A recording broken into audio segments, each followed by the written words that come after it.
All right, here we have come down to Valpolicella, which is an area that literally translates to Valley of Cellars. It's in the pre-alpine Lacini Mountains, right at the edge of the Veneto.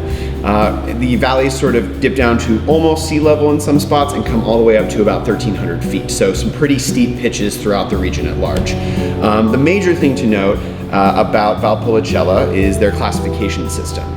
They do not classify like a lot of other regions do by, establishing Grand Cru vineyards or Premier Cru vineyards or denoting particular varieties as more preferable over others, like Sangiovese versus Sangiovese Grosso. Here they delineate their classifications by production.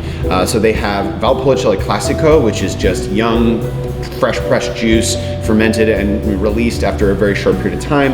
Valpolicella Superiore, Valpolicella Ripasso, like in this case, and Amarone della Valpolicella. What Valpolicella Ripasso is making a Valpolicella Superiore wine, but macerating it on the skins and stems, the pulp left over from producing Amarone. So you get a lot more depth and complexity in something that is leaner and fresher on the palate from its acidity and its body texture-wise.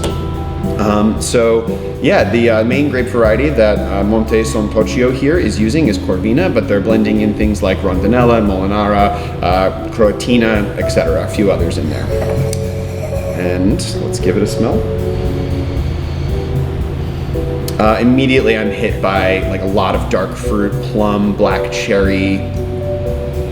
There's a little bit of like a lactic quality to it that's not quite like yogurt. It's a little bit milky. It's sort of a suggestion of some malolactic fermentation to it. It smells delightful. There's also a slight sort of like green herbal edge to it, which makes sense from coming from a relatively alpine area.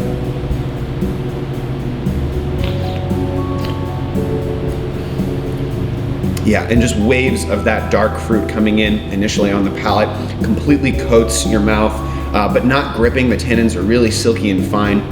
The finish is incredibly long, and the acidity is actually surprisingly bright. It comes in, and my mouth is just like watering like crazy afterwards. It's just making me want a little bit more, which I think I'll do. Cheers.